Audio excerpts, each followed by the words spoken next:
With that, it is my great pleasure to bring up my friend, Dan Worrall. His contributions to local history, our understanding of Indigenous people, are really providing everyone with an opportunity to ground the work in place.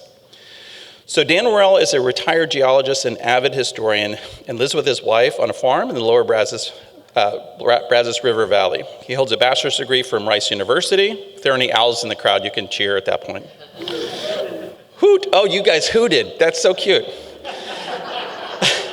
And a PhD from the University of Texas at Austin. I know you Longhorns are looking to do that thing you do. Both in geology. He spent a career in exploration and research with Shell Oil Company. He has been a member of the Harris County Historical Commission since 2014 and is a member of the Houston and Fort Bend Archaeological Societies. He has written 2 books on local history. Both of them are worth the money, by the way. Pleasant Bend, Upper Buffalo Bayou, and the San Felipe Trail in the 19th century, which is a guidebook for the history of Western Harris County. And a prehistory of Houston and Southeast Texas, Landscape and Culture, which came out just last year. The latter work involves the use of coastal landscape by Indigenous people in history and discusses the effects of prehistoric people on rising sea levels in a changing Gulf Coast coastline. So with that, I'd like to bring up Dan Worrall.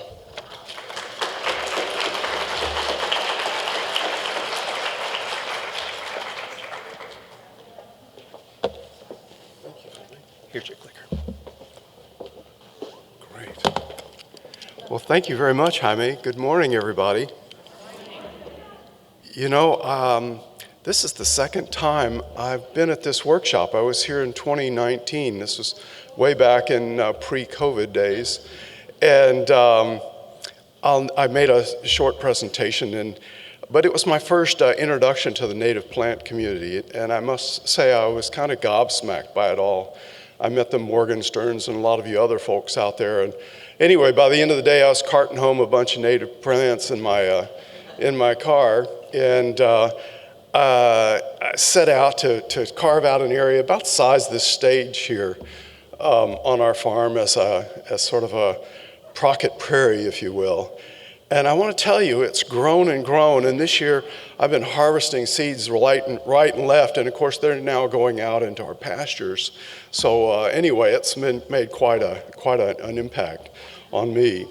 You know, and I think native plants, they kind of tug at our heartstrings, don't they? And it's more than just thinking about flooding and all that sort of thing. It's also that they tell you something about that's deep down inside, especially for those of you who grew up around here. You know, and we always look at those plants, and then the next question is, I wonder what it was like, you know, before all the concrete, before all the farms and everything else. What was it like? And by the way, what were the people like who lived here? They were here for 20,000 years before, you know, the Allen brothers and Sam Houston and all that.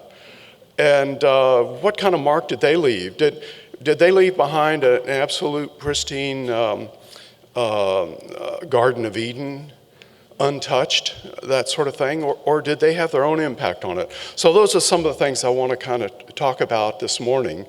And that's what we're going to go into. So let's see now. Oh yeah, when you see that little blue star, that's where we're sitting here this morning at HCC. So when I show you these maps, you'll always know where you are. You can see Galveston Bay there, of course. The red outline is just the area that I studied as I was working on my research of what this area was like. In retirement, it's one of my projects, and it's been years going, but that's the book that Jaime mentioned. It's back there, but it was everything that I'm going to show you this morning came out of that research. Once a researcher, always a researcher, I guess. Anyway, here we are. This is the urban landscape today. What's yellow is urban areas. You can see the highway situation and whatever, and where we are. And of course, Houston is growing outward at a very, very fast clip. Let's see, there we go. Well, let's take that all off now, though, and just talk about the natural landscape and what it was in just broad terms first, way back when. We have, of course, up in East Texas, the piney woods, And that's in 2 different ecoregions, with the piney woods proper, which is where it's real hilly and up, like around Huntsville and whatever. And then further south, it's still pines, but they call it the big thicket, or in Louisiana, they call it the flatwoods. But all of it a big pine forest. And then there was, of course, floodplain forests associated with the large rivers. And I don't know if this pointer works. I guess not. It doesn't matter. Anyway, starting from the southwest, we got the Colorado and the Brazos, and the San Jacinto, the Trinity, the Neches, and the Sabine. Each one of those was carved back in the Ice Age, in the last Ice Age, into a large flat valley that may be 7 or even 10 miles wide. And that came its own ecosystem, which back then was native forest before the early settlers. This was primordial forest, huge big trees, and that's what was there. Then everything in between, of course, is prairie. There were the coastal prairies, the swampy ones down by the shore, and then inland prairies finally given way to savanna, which is, as you know, is kind of like a prairie dotted with oak trees. Okay, so let's start. We're going to go back in prehistory, but let's just start with the ones that were there as the Spanish came to this area. Around the area from Galveston Bay to southwest Louisiana were the Attakapas group, and it was composed of several bands. In our area, it was the Akokisa. In the area surrounding Galveston Bay, the Trinity and the San Jacinto River drainages. As you went further up in the Trinity, it was the Bidai, then the Attakapas proper along the Texas border, and then Calcasieu, Mermentau, Vermilion. These were all groups each associated with a different river drainage system. But they all spoke the same language, or at least dialects of it. We don't have an awful lot on what they were like because they disappeared so rapidly. But this picture here is one of the few that we have showing what they looked like. This was drawn in New Orleans in 1735. This gentleman had gone there to trade with the French, who had a vigorous fur trade, and they were from Texas. They were bringing things like deer hides and bear oil and things like that. As you can see, he has a tonsured hairdo, kind of like a medieval monk, really, and then a stripe coming down his forehead down to his nose, and wearing a breechcloth. In the left hand, you can see him here. He's got a clay pipe, and on his right is a calumet, which is sort of like a ceremonial pipe. And he's got a quiver for his bow and arrows on his shoulder. Of course, the bow and arrows had come in only a few hundred years before. Okay, in the wintertime, the dress didn't change an awful lot. You just throw on a buffalo robe, but this isn't any buffalo robe. You can see that his wife had very carefully put beautiful patterns on the underside of this thing. You see the tail left on there. Anyway, this is... That's what the Akokisa would have looked like in the day. Then if we go further down the coast, of course, you've heard of the famous Karankawa, who started around the Brazos River and headed down towards Corpus Christi. And they also were divided into a number of bands, but the one I want to talk about mostly today is the Coco. They lived in the floodplain of the Brazos in Colorado. So just, say starting around Richmond, Rosenberg, and heading to the south from there. We very fortunate that a Spanish group in 1830 came through just before Texas independence and drew pictures of some of these groups. This is what the Coco looked like. They were very tall. They had bows and arrows that were even taller than them. They were expert fishermen, fishing and spearing fish, netting them as well. And that's pretty much a dress, not all that different breechcloth, but different types of physical adornment. Then further inland, we had the Tonkawa, which was a plains tribe. They didn't live any place in particular there. We'll talk about that later, but they were bison hunters in the interior, and of course to the north were the Caddo. Okay. Well, why is it that we don't know so much about the Akokisa? And part of it is, the most of it really, is that they disappeared so quickly. And it wasn't, John Wayne coming in there and shooting him up or anything like that. It was a much more benign thing. The Spanish came in, starting in the 1740s or so. They were butting heads with the French, who were taking over in Louisiana and had eyes on Texas. So the Spanish, in response, came in and started to establish a string of forts and missions. So you're familiar, of course, with San Antonio. Well, these came slightly after. There were 3 of them up near Rockdale, Texas, San Xavier, Candelaria, Ildefonso, and another one called Orcoquisac, which is another Spanish way of saying Akokisa, and down on the Trinity estuary. Now, these were all Franciscan missions. Unlike 200 years earlier, when the whole Spanish conquest thing was really hard on Native peoples, in this case, the Native peoples were actually looking for assistance. By this time, the Akokisa were already under threat from roaming Lipan Apaches and other groups from the interior. And so at first, at least, they were happy to go into these missions for protection. Unfortunately, something bad happens to these folks because they had never been exposed to European diseases. And we had just hammered by things that made our little foray into COVID look petty in comparison. Smallpox, measles, cholera, typhoid, and none of these things had they any immunity to.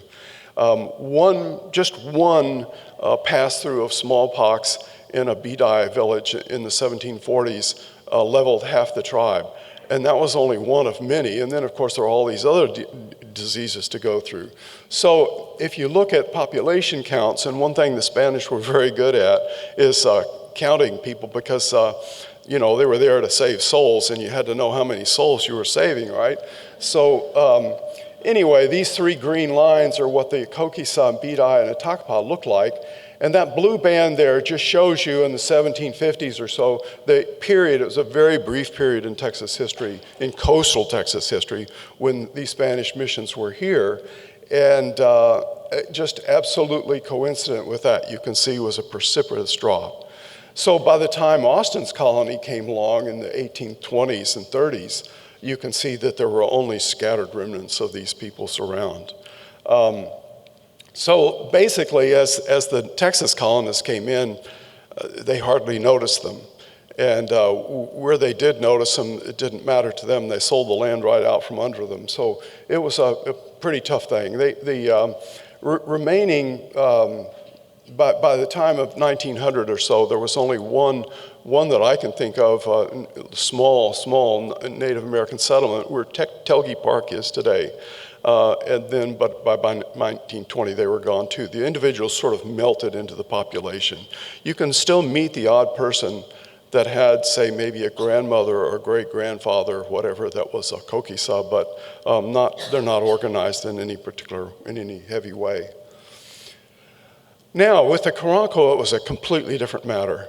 Now, the Karankawa, unlike the Akokisa, they didn't seek out Europeans. In fact, they were dead set against them. And that all started because La Salle, in 1688, had some of his soldiers go and steal a bunch of canoes from the Karankawa, who up until that time had been very welcoming. And when they did that, and of course killed a few natives while they were doing it, that pretty much set the frame of mind for the Karankawa for the next 100 years, or 200 years. And so there was a lot of pushback. Well, there wasn't much going on the Texas coast until the colonists got here. And there's the outline of Austin's colony. Now, why was Austin here? They were here for one thing and one thing only, and that was for cotton.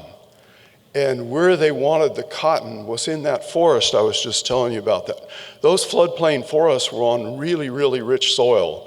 And the southern planters that were coming from the old South had worn out their soil. And so they needed that rich bottomland soil because there was no fertilizer back then. And so they came into these forests and they started girdling the trees to kill them and then planting them with cotton. Now, unfortunately, that was, as you can see, that was the Cocos home. They had nowhere else to go. Immediately, all those, so the red are the 1824 plantations. So immediately, they were just told to leave. And however, they fought back. And it was a very, very bloody time in Texas history. The Coco, for their part, and also the other Karankawa, would attack settlers and slaughter families. And then the settlers would get together and they'd find whole groups of Karankawa and Coco and kill them. And it was just one after another. But it was a war of attrition. There weren't that many.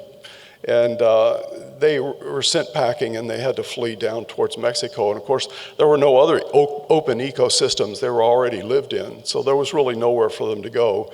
And so it was kind of a bad scene. The final ones that left that tried not to go and were basically turned into servants of the colonists. And so if you hear of people who are descended from Karankawa, mostly it's because of that. Okay, but let's go back and talk about lifeways. And I'm not just talking about the lifeways at the time that they met the Spanish and the Americans, but before, back into prehistory. And here, what we've got are some dots on a map that are places that the Archaeological Society of Houston and also several other archaeological groups in Texas have looked at for the last 60 years. And so these are middens. So what is a midden? In red are soil middens. That's basically an old trash heap.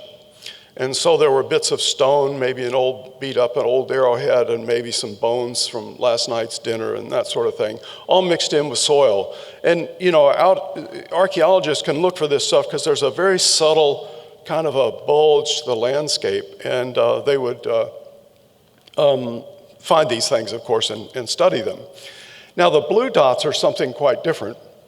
They're coastal shell middens. Now, when you get close to the coast, what you find are big piles of these things, and this would be mostly, there's both oysters and then what we call Rangia cuneata, which is a brackish water clam. And so you have you eat a pile of those things, and of course they get discarded. And you can imagine that you might look at this thing and think, oh my gosh, is that all they ate were clams? But the point is, if you go down to Galveston and you have a nice seafood dinner and you have a dozen oysters or whatever, and your friend has a dozen oysters, pretty soon you got a pile of oyster shells. And that's just 1 2-hour entertainment. And, figure over 1,000 years how that builds up.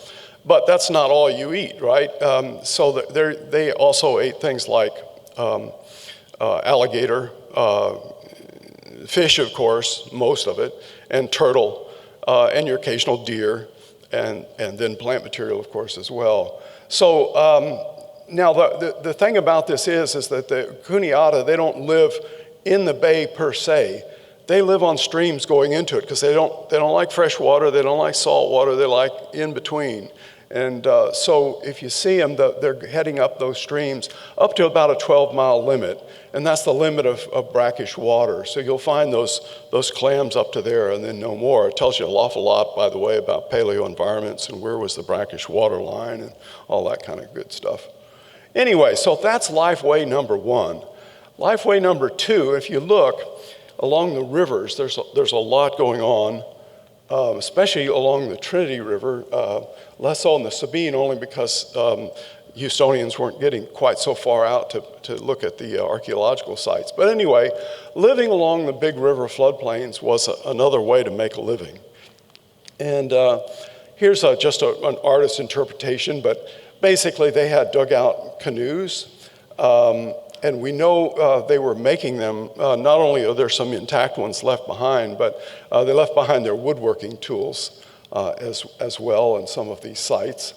As you can see, if you look up at the top, there's one of these rounded huts that they had made of sticks tied together and then buffalo hides over the crest of it.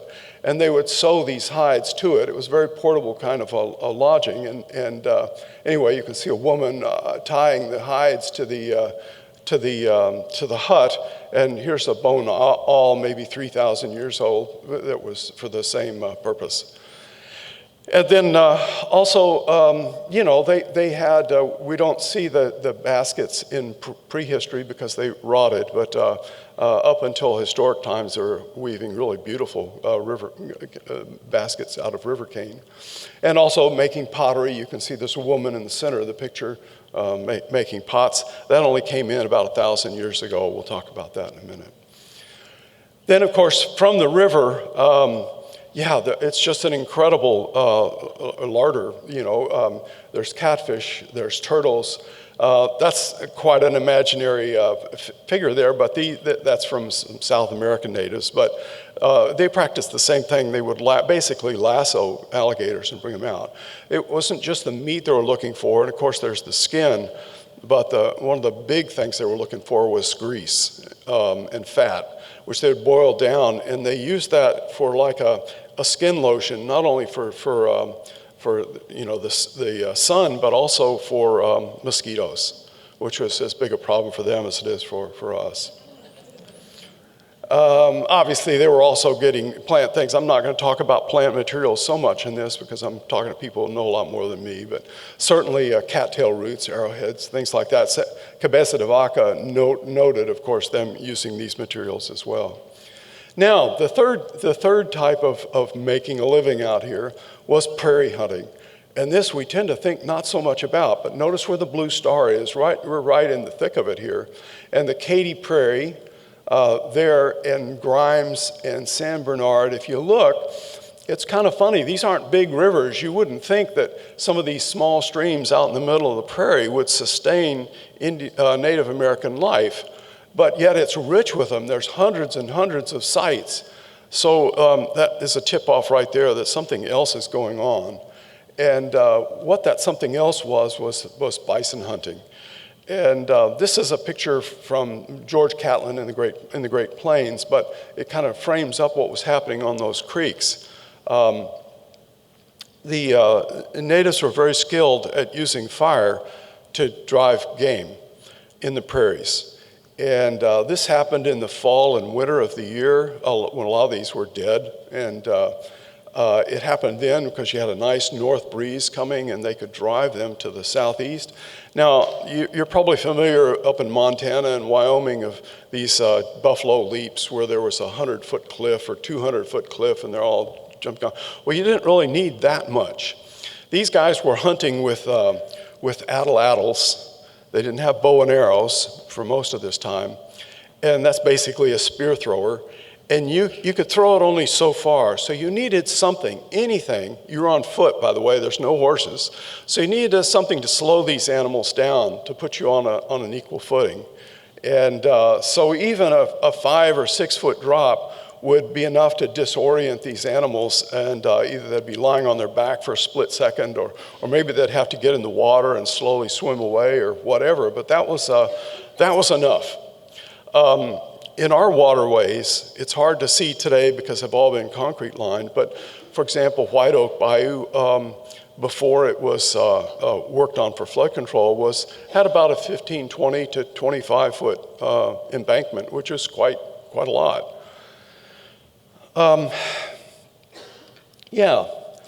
Now, one thing we can say, we talked about these lifeways as if they're only living here and only living there. These were not a people that were sitting down in one area and going to the same campfire every night or every year. The Akokisa, who lived along the coast in the warm months, in the cool months, when the bison started coming into the area, they would come into the Katy Prairie.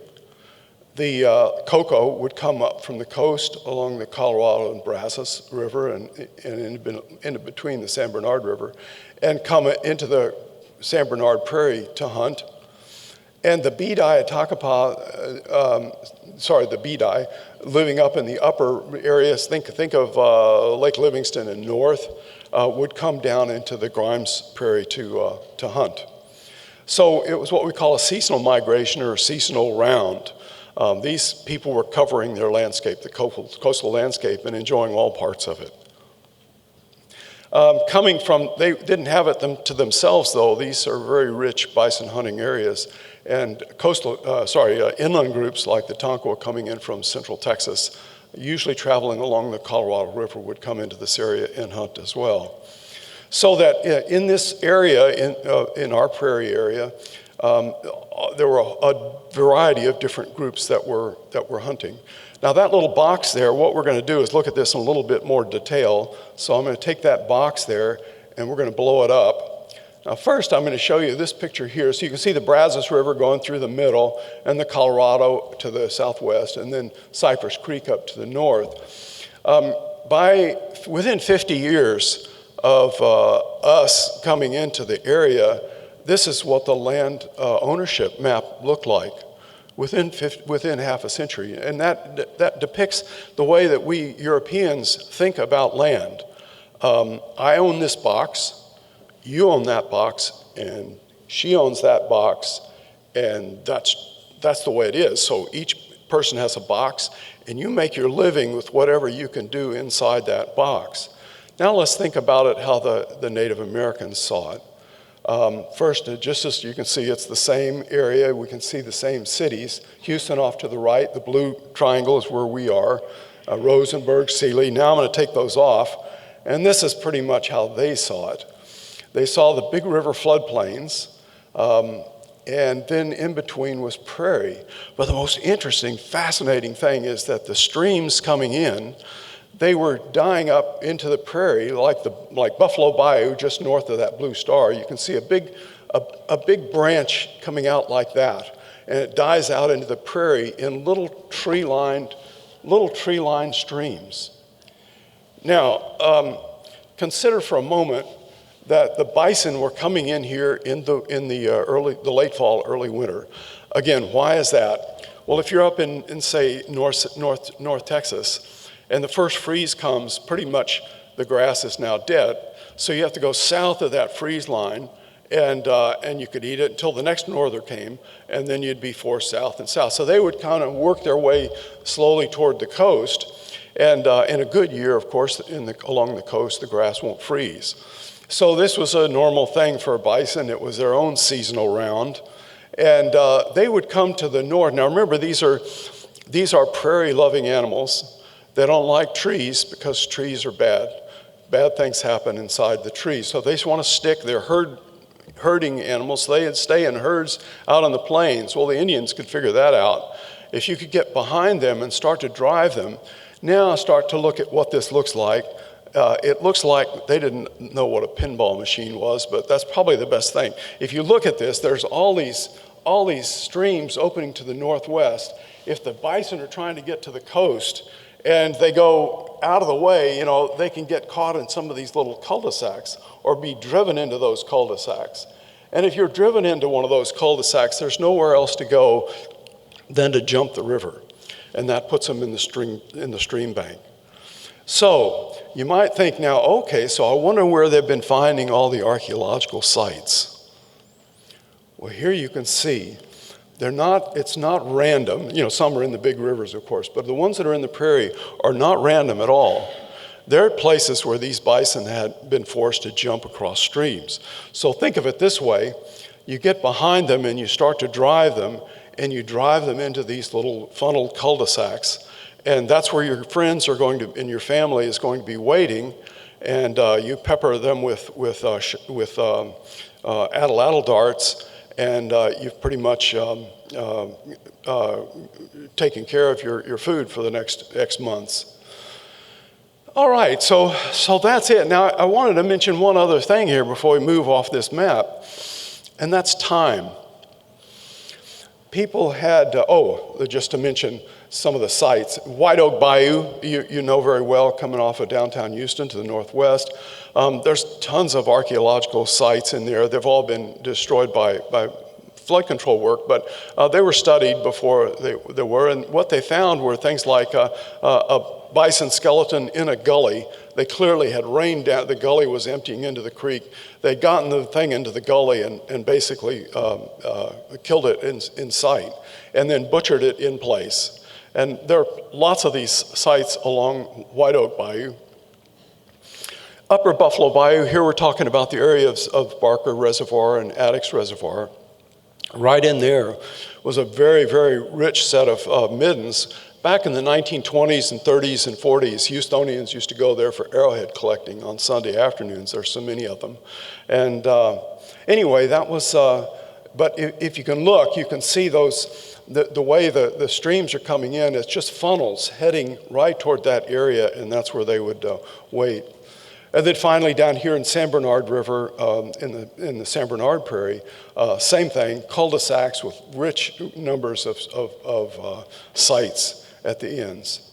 Now, this is where I was trying to get, was talk about time a bit. This color pattern here, if you look to the lower right, you can see early Paleo-Indian time, which starts, you're talking about 13,500 years ago, up to late prehistoric, or just before the time the Spanish got here. So those are the ages that you can get by either radiocarbon dating or by looking at the age of the various types of projectile points. And what you really see, it's just amazing. I can't point with this, but along White Oak Bayou, along Buffalo Bayou, any of these places, there's thousands and thousands of years of use of these same sites. They would come back again and again and again. And why is that? Because it was the perfect place. These were like their abattoirs, their slaughterhouses. One thing about Europeans, because we think of everything in terms of boxes, to think that the Native Americans were doing something for thousands of years on this vast a scale, they were, in essence, this was a bison ranch, a very, very large bison ranch, and they knew how to harvest their goods every year. This was so vast a scale that Europeans never really saw it, figured out what it was for what it was. Okay, so we're going to go down to that area in not very far from Horton and take a little closer look at that. This is just showing that where these streams are coming together there's a series of sites. Let's take a look at that from the air. And this is, if you know where Hungerford, Texas is, it's off to the left. Horton would be off to the southwest from here. This picture was taken during Hurricane Harvey, and the water was high enough that it really outlines nicely the forested areas and separates from the prairie areas, which are, of course, now all farms. And by the way, all of this area, I should have mentioned, I mentioned earlier, was all primordial forest. All this is sitting in the Brazos floodplain. But at any rate, by this time, these were prairies and little cul-de-sacs, and the bison would come in like this. And if you see where B is there, come around, there's a number of arrows going in different directions. Each one of those is associated with a sand bluff that's overlooking the river. And what those things, let's just take a look at one of those sites. Come on, here we go. Yeah. So from the left, you see where it says high prairie. That's flat prairie, high prairie for miles. And then you get to the edge of that, and then there's this abrupt drop-off. It's about 40 or 50 feet, and I've stood on that, and I can tell you that's very steep. It's hard to keep your footing. And imagine if you're in a whole herd of these things and they're tumbling over there. That Yopon thicket probably wasn't there. But anyway, you and your buddies are over here on the east bank over here with your attles at the ready. And so the scene would have looked something like this. And the archaeological site, with a campground where they were processing all this meat, was just around the corner. Yeah, so remember these are of course 2,000-pound animals, so they would butcher them in place. They'd take off the skin, pile the meat inside the skin, and then take that back to camp. This is just showing, these are sites that have buffalo bones or bison bones, if you will, and you can see it's kind of a wave with the two arrows being the prairie areas in between the Brazos and the piney woods, and then between the Brazos and the Colorado. Now, if we step back a little, I just want to mention too, the other things that you find at these sites are lots of different types of knives that would have been useful for skinning bison. Now, one of the types of knives is a particular one, very peculiar, has a tang on it, or sort of a couple of notches on the upper part.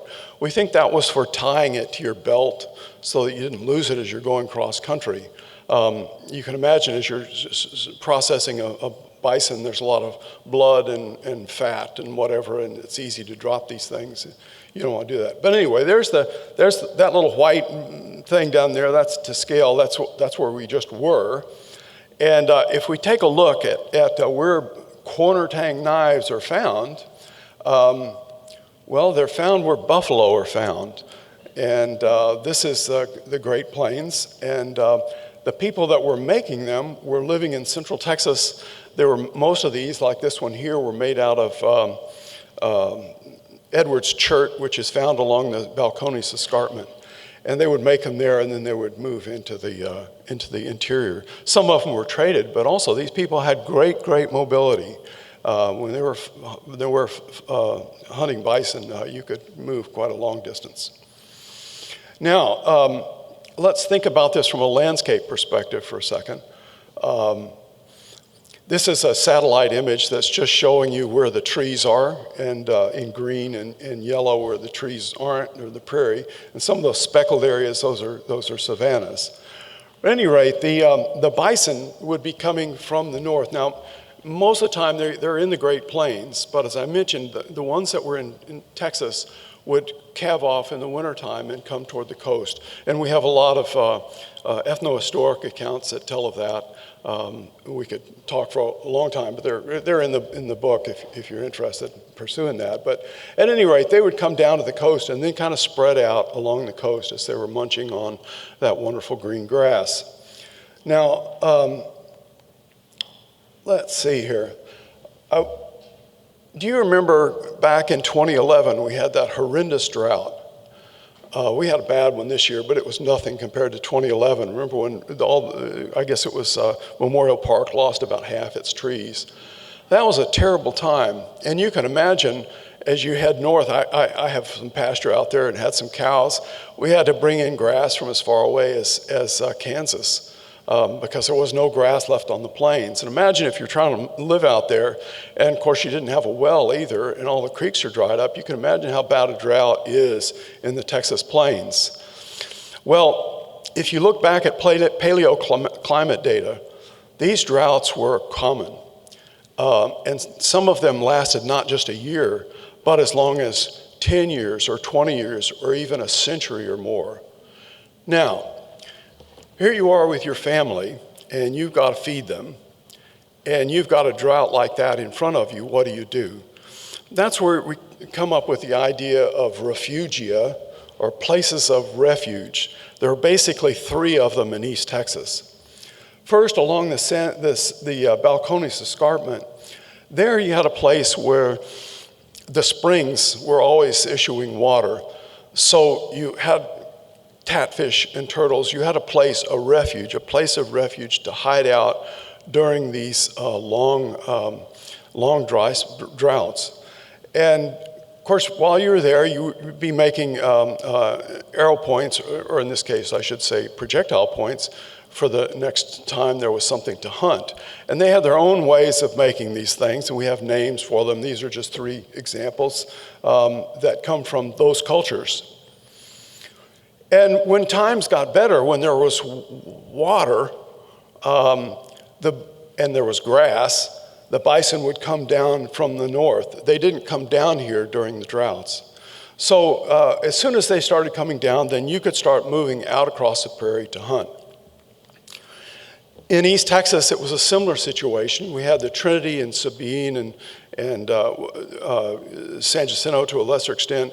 These also had springs feeding them, and they continued to have water even during the drought. So you could live there and live off of catfish and turtle and alligator until better times came, and everybody's favorite food was these ton weight bison.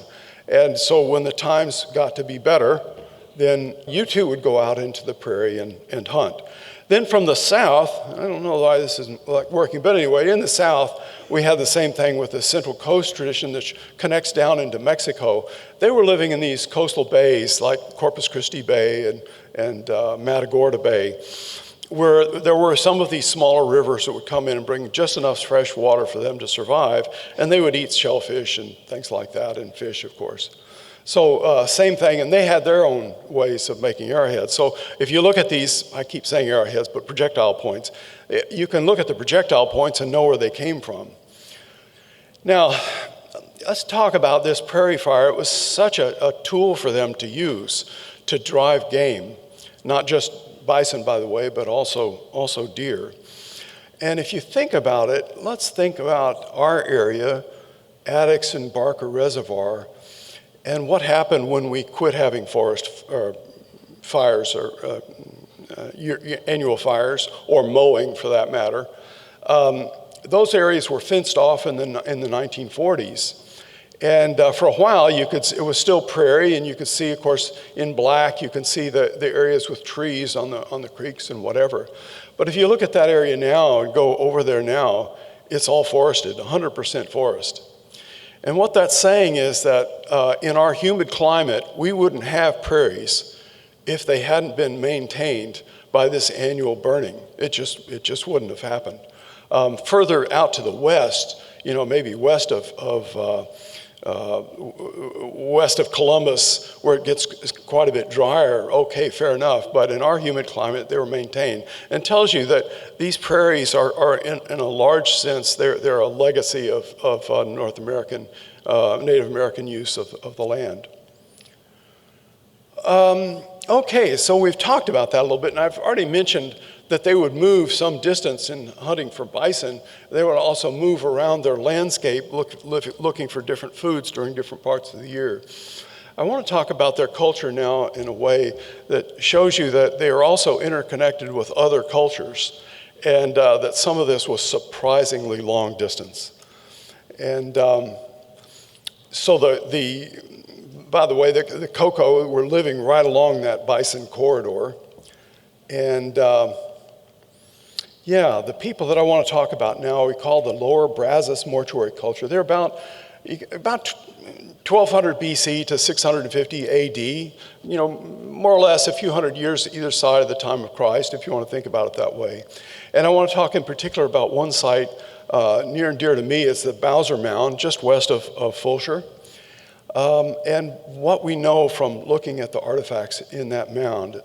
As mounds go, it's fairly low, 8 or 10 feet high, not greatly impressive, but it's sitting out there where it shouldn't be. It's in the middle of nowhere, and it's a burial mound, maybe about 100 bodies buried in it. And it was excavated back in the 90s. That kind of thing is illegal now, but the archaeological societies back then used to do this. And these are some of the things that were found. Off to the left is a pendant necklace, just gorgeous thing, made from, as everything on this slide is, made out of Bison perversum. And those gorgets are also made, they're for here, for your neck chokers or whatever.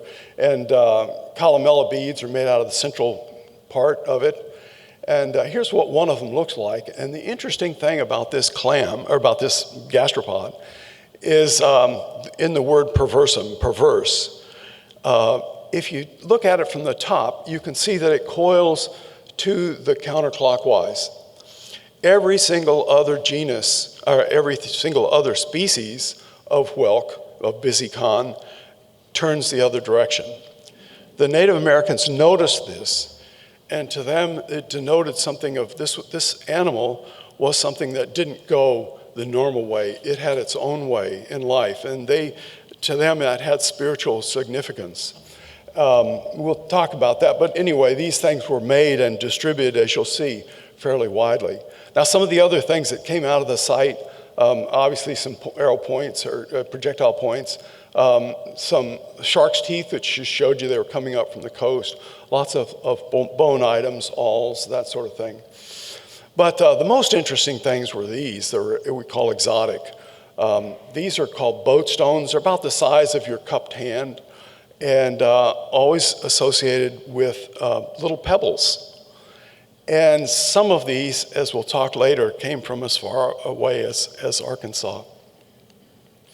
The corner tang knife we've already discussed. And then really fascinating are these copper awls. That copper has been chemically fingerprinted. It came from Lake Superior, 2,000 miles away.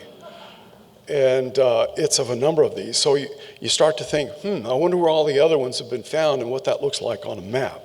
So that's what we're going to do is look at that. But first, let me just get the lay of the land. So that's in historical times, that was the Cocos land, but at this time it was this lower Brazos culture.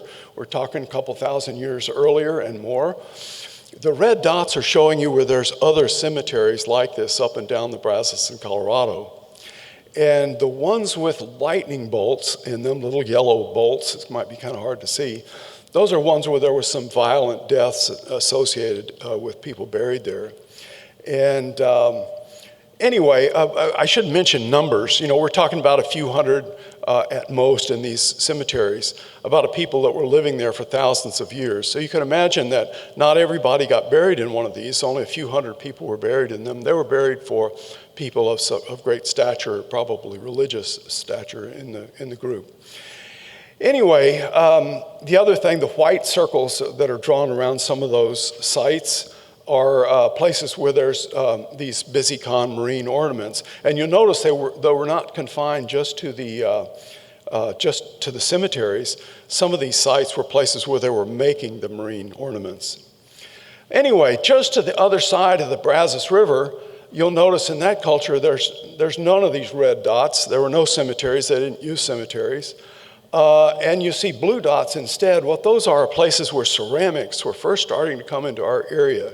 They came down the Mississippi River Valley, and the early ones were called chifunct ceramics. I'm probably mispronouncing that. Anyway, by 70 BC, they were at Lake Sabine, and by around 100 AD or so, they were in this area and around Galveston Bay, but had not made it to the south. So one side of that drainage line, the Brazos River, one side is cemeteries and marine shell ornaments and all that, and to the upper part, it was no cemeteries, no marine ornaments, and this. So you're looking at a very hard and fast cultural boundary that was seen, by the way, at Cabeza de Vaca, who landed right down on the coast at that boundary down on the coast, and met the Han and Kawaka, if you know your history, and that were these two groups, the descendants of these two groups. Anyway, I mentioned the manufacturing, and this just shows you how these things were made. They took panels out of these, and those panels became pendants, and the column became the columella beads. And so when you find one of these spent whelks with the panels taken out, you know that they were manufacturing them there on site. Now, I mentioned the violent deaths, and that's kind of interesting. If you take a look at what's in the chest cavities of some of these folks, you can get an idea of who killed them. And in this case, these were Pontchartrain points. If you look at all the ones that are in green there, those are from those East Texas Trinity Sabine tradition people. Then the ones that are in red, those corpses were killed from people from Central Texas. What you don't see are any of them that were killed from people in the South Texas tradition. So that's how we kind of know that these were people from South Texas, and the way I think it is, they were the ancestors of Coco Caranqua. Anyway, so you can tell a little bit from that. Now let's talk about the mound itself. And here it is, you can see it circled there. This is just some LiDAR data. It's on the flank of Pool Hill, which is an old Ice Age erosional remnant. And the interesting thing about it is it's sitting out there on the landscape with no particular reason that it should be there. And just to the northwest of it is a slough, kind of a swampy area that also there's no particular reason for that to be there. And if you go into Louisiana, Mississippi, and up into the Ohio River Valley, and you start looking at some of these mound cultures, you'll notice that there'll be a mound, but nearby there'll be what they call a borrow pit, a swampy area. Now they had, what did they have to dig with? They had basically the shoulder blade of a buffalo, so it was rather soft. They needed some soft ground to dig in. And our ground around here is pretty hard during most of the summer. So if they had a swampy area, they would dig there, and they would dig the dirt up, and then they would bring it to the south in baskets and dump it there, and that's how they would cover up the dead and make the mound. So here's another one. This is from also in Louisiana. You see a mound and then the borrow pit. It's really quite typical. Well, this is one of a number of mound building cultures. We're on the very southwest tip of this, part of what we call Eastern Woodlands culture. They think of the Mississippi and the Ohio River going up to the north. And these are various cultures starting in the Ouachitas in northeast Texas, what we call the Fushmaline, the lower Mississippi Valley. These are various names for pottery phases. And then in the Ohio River Valley, most famously, the glacial cames, Adena, and Hopewell. You've probably heard of the Hopewell and Adena before. The glacial cames, the first people, were burying their dead in little glacial sand remnants. A little came is a sand outcrop, maybe the size of this room, maybe 8 or 10 feet high, and left behind by retreating glaciers, and they found that was a great place to bury their dead. And they started burying them and then burying these various artifacts with them. And then later on, Adena and Hopewell moved further afield where there were no cames, and they started making their own mounds. Here's a map, and you can see the Hopewell, Adena glacial cames all the way up there in the northeast. The little different shapes are the mounds associated with each of the cultures. And then when you come down into, so there's the Ohio Valley, and then, that's what some of these look like. There's some really impressive ones, big platform mounds, almost pyramidal, I don't know if I'm saying that right, in shape. But most of them were burial mounds like that. Or here's one of the Adena, about the size of really of the Bowser Mound. And then you come south into Oklahoma, the area the Caddo were later. That was Fushmaline. They also had mounds, the lower Mississippi Valley. And then finally where we are, you can see we're at the dead southwestern end of this system. Now, let's talk about these artifacts a little bit and where they had. Then you get an idea of where they went. These are the shell artifacts made out of Bison perversum. And you can see where we are down the lower Brazos culture on the left, but they extend all the way up in the Mississippi and Ohio river systems into the Great Lakes as far northeast as Ontario and even Quebec. That's a long way. Now remember, these shells are not river shells. They came from the sea. They had to be brought in. And you think, well, maybe could they not just bring them in from the Atlantic? Well, first off, the Bisicon's natural range is basically the Gulf of Mexico and the east coast of Florida. So you had to go at least that far. And then if you look through archaeological records at the whole rest of the Gulf Coast, none of those people used these as ornaments. So the only place they were using them like that is right here in Texas, right where we are. So all of that stuff, and by the way, I mentioned already the places, the stars there where they were manufacturing them. So they were manufacturing them down here, and they were getting them all the way up to the north. Now, that would have been along trail systems. That's the El Camino Real and some of the other Indian trail systems. We'll talk more in a minute. And all the way up into that valley. This is just showing you here's 3 sites, just to show you how similar they were. The ones at the Bowser site are to the left. This is in Michigan. This is in Ontario. Not a dime's worth of difference between them. And then this is just showing you that even into historic times they were wearing these things. You can see these gorgets run there. You understand now why there's holes in these things that you find in the underground.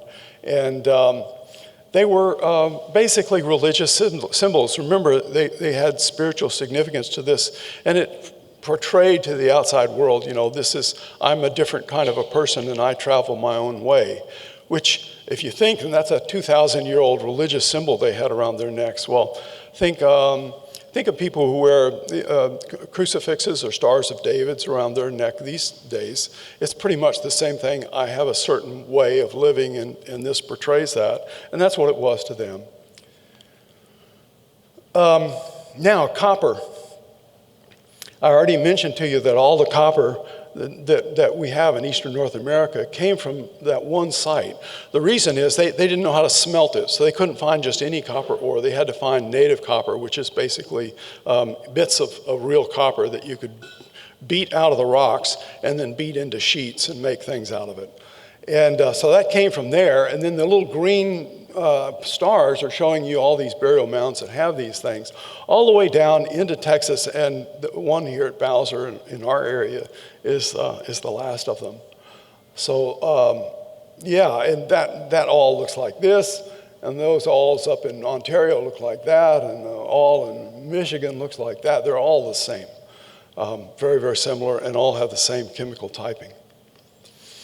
Now the boat stones, that's different, and I mentioned that some of these came from a long ways away. These are other sites along the Brazos and also in East Texas. And some of these are made out of a rock called nepheline syenite. Now I am a geologist, so give me a second here.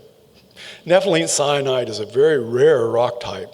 We only find them in one place near Hot Springs, Arkansas. There's 4 small plugs about the size of this room, igneous plugs, and that's it. So when you see these things, that's where the cyanide outcrops are, those yellow things. And in pink and red are where the boat stones have been found.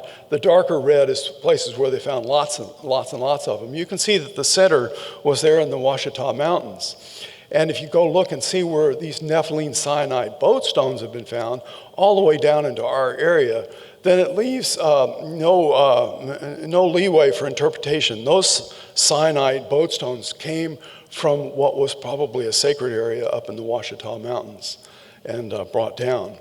And they're also found up into the northeast. Let me just compare these various ones from various places. There's the Bowser site on the left, down East Texas down in the lower left, made of cyanide. Up in Arkansas in the source area, these are some of the ones found there. And these are found all the way up in the Ohio River Valley. Very similar shape, and also this peculiar coupling with small pea-sized gravel pieces. Oh, that one, by the way, is made out of copper. Anyway, let's take a look at one of the burials in the Bowser site. We can understand a little bit more what these things were for. Here is this man was buried, and he had that beautiful necklace about him. By the way, all these artifacts, and I'll tell you more, we're trying to save the site. We're also trying to have them reinter all this stuff back into the ground. But anyway, there's his necklace and beads and whatever. And then he also had some of these bone pins, and a lot of bone pins down there around his pelvis area. And also that's where the boat stones are, that's those blue things. They were upside down over the pebbles, and there was a lot of red ochre spread around or whatever. Now, if you take a look at his right arm, and that's down by his side where you expect it to be for most burials. And but to the left, you can see that his arm is not by his side. His arm is over his pelvis area, over the area with the boat stones and the whatever. So that pretty much tells you that this would have been a medicine bag. These, as I mentioned, these are all people of high prominence in the community. And this was most likely was his medicine bag. They had some sort of ritual significance. Now, what was that? Well, they quit using these things about 1,500 years ago, so we didn't see anybody use one. But you can imagine that if you put a piece of rawhide over the top and put the gravel inside, it would make something like a rattle. And a little later in time, a few hundred years after this person was buried, they used to use turtle rattles where they would close off the entrances to the turtle, drill a hole and put the gravel inside, drill a hole in there so you could put it on a stick or something, and that would become a rattle. And in fact, all the way up into recent times, the women in the Creek tribe would take these things and shackle them around their legs so that they would make a rhythm when they danced. So these were ritual religious items. Now, the way where all this was happening, if you start where the Ohio and Mississippi River come together, there's a famous old Indian trail called the Natchitoches Trail that takes off, and it comes down into Texas, Louisiana. It goes right through the cyanide outcrops, that's quite convenient, and then down into Texas along El Camino Real. So there's a way to do it. And that road, by the way, didn't stop at the border. It went all the way down into central Mexico and connected with Mesoamerican cultures. So it was a highway, if you will, in between the river cultures to the north and central Mexico. And these is just putting all three of those maps together. And so there's the highway. And a few hundred years after this, they would have used river and land, but anyway, a few hundred years after this, corn started showing up in the Ohio River Valley. Where did that corn come? How did it come in? It would have come in along this pathway. And the other interesting thing is that the Native Americans in these mound cultures were making pyramids over 1,000 years before they had them in Mexico. And so the thought is that the idea for that, like the idea for boat stones or the idea that the shell has spiritual significance, these are ideas coming back and forth along the trail. The idea for pyramids may well have come from America. Now, if you think about this, that 2,000 miles is a long way on foot. And it's hard for me to imagine that I'm going to sit around and I'm going to make a pile of these shells, and I'm going to take them all the way up to Ontario.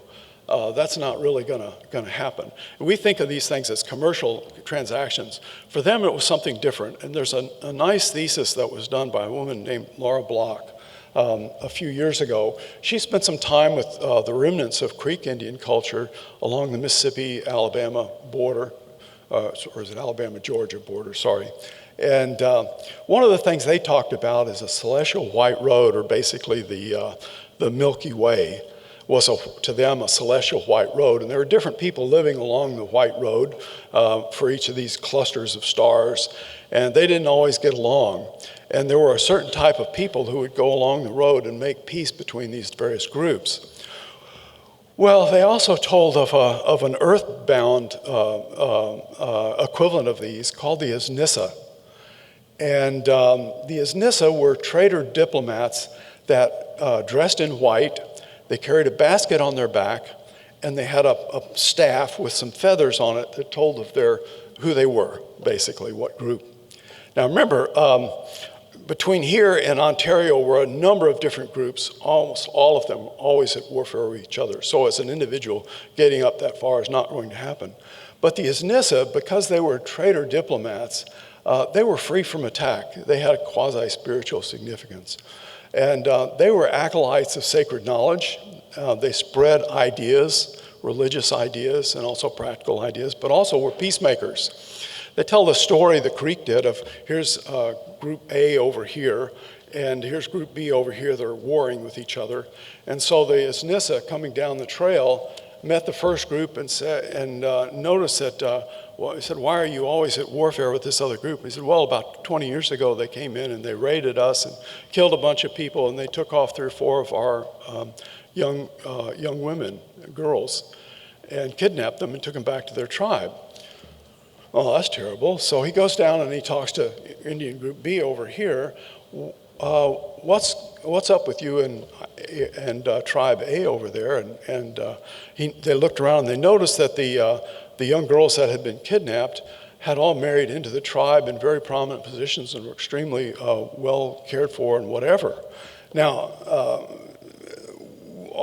they took this information back to Tribe A. Oh, by the way, those girls that were kidnapped are all married to chiefs and whatever, and very well anyway. So Tribe A says, oh, let's rejoice. Let's go and make peace with these guys. And so they did. And they came with them, with the Isnissa, and they said, oh, we'll give them some gifts. And the Isnissa said, I have just the right thing. What did the Isnissa carry in their packs? Shells. pieces of copper, which for them were part of the sun, it's part of the other world, and greenstone and other things like that. So we need to think of these things as not commercial. This was not a commercial exchange or whatever, but part of the exchange, long distance exchange of ideas and whatever, even as far away as Houston, Texas. So that's all I have to say. That's a little bit about how it works. Thank you. I did want to mention very briefly that we are trying to save Bowser Mound. It's developing, turning into houses all around us. And so we've formed a little group for that and also preserved some of the prairie around it. And if you're interested, there's a website there you can see. Thank you.